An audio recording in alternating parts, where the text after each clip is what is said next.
Assalamualaikum warahmatullahi wabarakatuh. Ini melanjutkan review materi tentang akuntansi untuk pusat, agen, dan cabang. Penerimaan barang ke cabang di nota di atas harga pokoknya. Tujuan pengiriman barang ke cabang di nota di atas harga pokoknya dimaksudkan untuk menutup sebagian ongkos pengurusan dan ongkos pengawasan serta menutup biaya-biaya administrasi yang menyangkut hubungan antara kantor pusat dan kantor cabang. Jika barang dikirim ke cabang dicatat di atas harga pokoknya, maka nilai barang dagangan yang diterima oleh cabang akan dicatat lebih tinggi daripada harga pokoknya yang seharusnya. Hal tersebut berakibat laba yang dilaporkan oleh cabang sebenarnya lebih rendah daripada yang sesungguhnya. Maka informasi atau data-data mengenai pengiriman barang ke cabang yang dinota di atas harga pokoknya harus dikumpulkan dan disimpan oleh kantor pusat. Selisih antara harga pokok menurut kantor pusat dengan harga di atas nota untuk cabang dicatat ke dalam rekening cadangan kenaikan harga barang cabang pada buku kantor pusat. Contohnya, kantor pusat mengirimkan barang dagangan kepada kantor cabang dicatat sebesar 20% di atas harga pokoknya.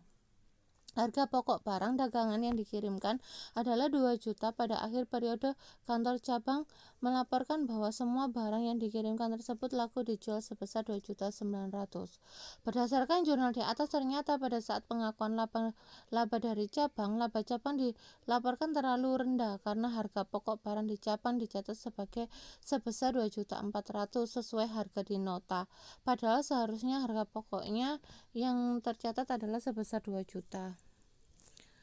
Masalah barang yang dinota di atas harga pokok belum semuanya habis terjual oleh cabang.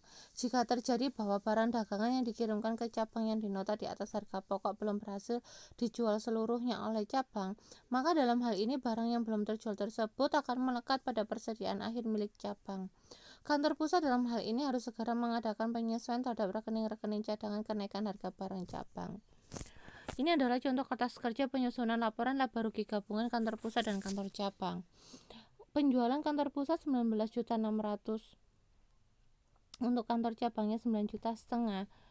Laporan laba rugi gabungannya tinggal menambahkan ya, 19.600.000 ditambah 9.500.000. Untuk menghitung harga pokok penjualan untuk kantor pusat dulu ya. Persediaan awalnya 3 juta, pembelian 6.750.000. Totalnya barang yang sudah dijual adalah 9.750.000. Nah, ini dikirimkan ke kantor cabang sebesar 750.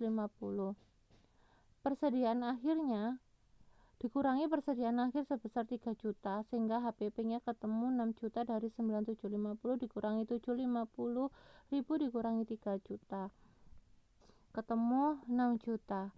Sekarang kantor cabang. Persediaan awalnya nggak ada kantor cabang. Pembeliannya 5.200.000. Penerimaan barang dari kantor pusat sebesar 750. Barang yang siap dijual 5.950.000.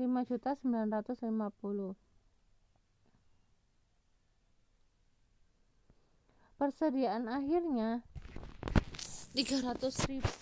5.950 dikurangi 300.000, 560.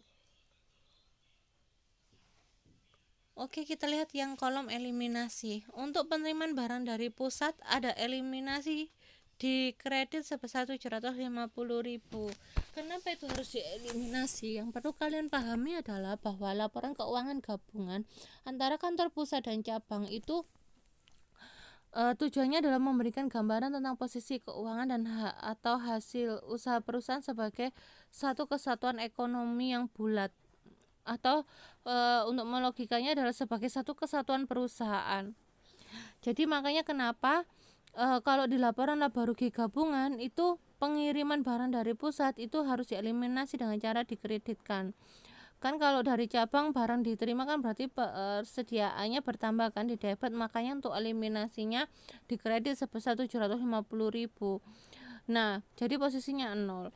Kenapa?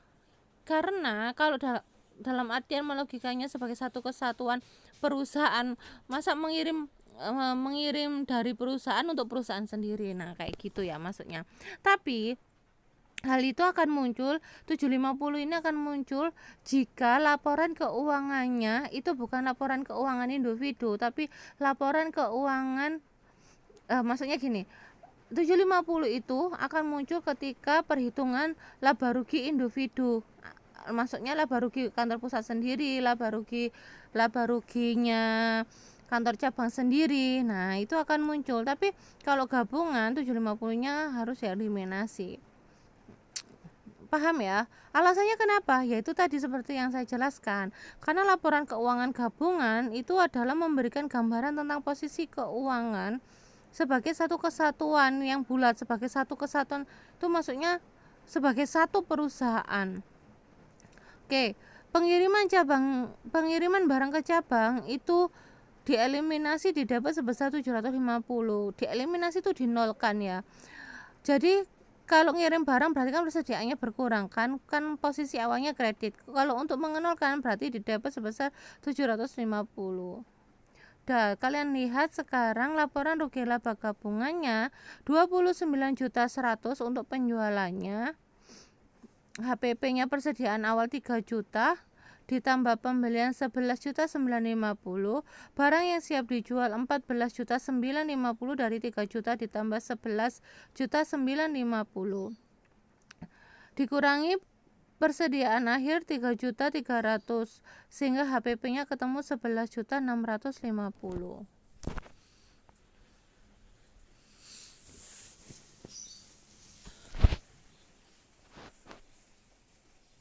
Oke, lanjut ya. Sekarang HPP-nya kantor pusat tadi kan ketemu 6 juta. Laba kotor operasinya 13.600. 13.600 dari mana? Ini saya kasih contoh yang kantor pusat ya, kantor cabangnya sama ya, caranya kayak gitu ya.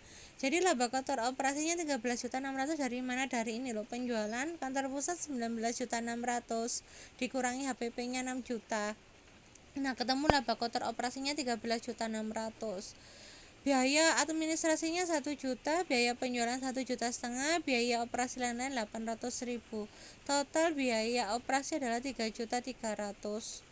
Nah, laba bersihnya ketemu 10.300.000 dari 13.600 dikurangi 3.300. Kayak gitu ya, bisa ya. Kantor cabang sama caranya kayak gitu. Nah, kalau untuk laporan laba rugi gabungan ya udah kalian tinggal menambahkan aja. Laba kotor operasi kantor pusat dan kantor cabang 13.600 ditambah 3.850 ketemunya 17.450. Terus biaya administrasinya sama, ditambah semua. Nanti setelah itu turun ke bawah ya. Turun ke bawah gimana maksudnya? Nah, ini tadi kan laporan laba rugi gabungannya, penjualannya 29.100.000 nih. 29.100.000 dikurangi HPP 11.650. Ketemu laba kotor operasinya 17.450. 17.450 dikurangi total biayanya 3.950. Laba bersihnya 13.500. Bisa ya? Dah, kertas kerja penyusunan neraca gabungan kantor pusat dan kantor cabang. Ini kalau untuk neraca gabungan hampir sama ya. Jadi caranya langkah-langkahnya adalah yang pertama, menghapuskan atau mengeliminasi saldo rekening kantor pusat dengan RK kantor cabang dan saldo rekening hutang dengan piutang kepada antar kantor pusat dan cabang. Yang kemudian menjumlahkan atau menggabungkan saldo rekening-rekening aktiva dan rekening hutang yang terdapat dalam neraca individu kantor pusat dan cabang sesuai dengan kelompok masing-masing. Oke, kita mulai. Kantor pusat kasnya 2,5 juta, kantor cabang 3.400.000, neraca gabungannya tinggal nambahin 2,5 juta ditambah 3.400.000, neraca gabungannya 5.900.000. Untuk piutang 4.860, kantor cabangnya 2.250, neraca gabungannya 7.110. Persediaannya sama ya, kayak gitu caranya. Nah, rekening cabang 7.900.000 untuk rekening cabang ini harus dieliminasi tadi kan saya jelaskan dinolkan, dikredit sebesar 7.900.000 sehingga neraca gabungannya 0. Aktiva tetapnya tinggal ditambahkan 40 juta ditambah 1.560. Aktiva lain-lainnya 6.540 karena kantor cabang nggak ada ya, sehingga neraca gabungannya tetap 6.540. Udah, total aktifanya kalian total ketemunya 70.400.000 untuk kantor pusat, kantor cabang 8.710.000. Hutang dagang kantor pusat 2.600.000, kantor cabang 460, tinggal ditambahkan aja. Hutang lain-lain sama ya. Nah, RK rekening kantor pusat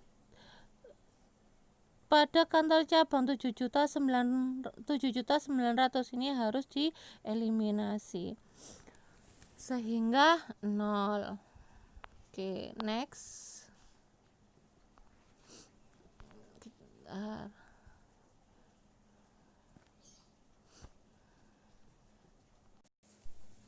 Oke, kemudian modal saham kantor pusat 50 juta. Nah, ini seharusnya untuk gabungannya sama ya, didapat 50 juta. Ini belum saya ketik. Laba ditahannya 10.300.000 sama, didapat di gabungan 10.300.000. Nah, jurnal untuk mengeliminasi yang 7.900.000 tadi, yang ini, yang rekening kantor cabang 7.900.000. Nah, kantor pusat itu menjurnal jurnalnya adalah untuk eliminasinya ya.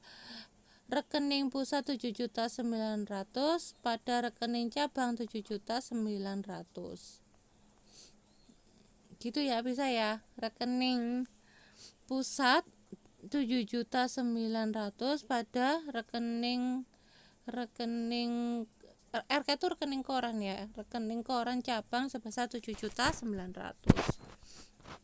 Oke, kantor cabang ini ada kas 3.400.000, piutang 2.250.000, dan selanjutnya kalian baca sendiri ya. Total aktifanya 8.710.000, total pasifanya 8.710.000. Nah, ini kalau laporan yang individu ini adalah laporan kantor cabang, laporan laba ruginya. Penjualannya 9,5 juta.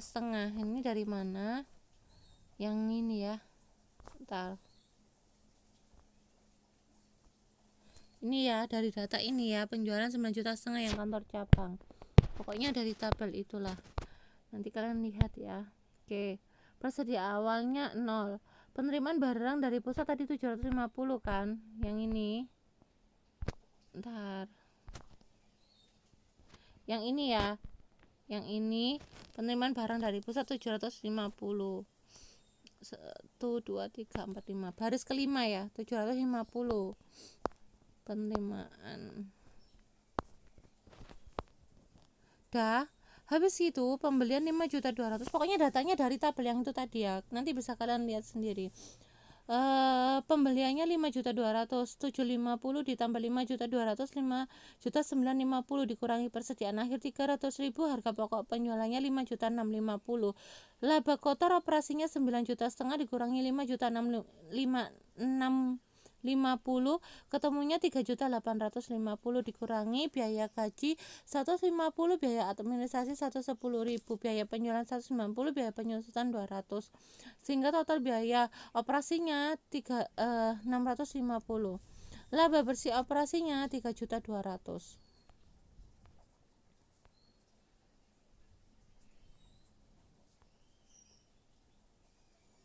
Oke, sama kan sama yang di tabel 3.200.000. Ini ya, lihat di sini ya. Oke, kayak gitu ya caranya. Lanjut. Kantor pusat Neraca, kantor pusat ya. Kasnya 2,5. Oke, lihatnya dari mana? Ini punyanya kantor cabang. Ini adalah datanya ya. Piutangnya 4.850.000, kalian baca sendiri. Total aktifanya 70.400.000, total pasifanya 70.400.000. Nah, ini kantor pusat untuk laporan laba ruginya. Ngelihatnya di tabel yang sama kayak yang tadi ya. Penjualannya 19.600.000, persediaan awalnya 3 juta, pembelian 67.050. Lihatnya di mana? Lihatnya di sini. Saya lihatkan bentar biar kalian nggak bingung. Nah, tabel yang ini ya. Oke, balik lagi. Oke, sudah. Barang yang siap dijual 3 juta ditambah 6.759.750 dikurangi pengiriman barang ke cabang 750 dikurangi persediaan akhir 3 juta sehingga harga pokok penjualannya ketemu 6 juta. Laba kotor operasinya 19.600.000 dikurangi 6 juta 13.600.000.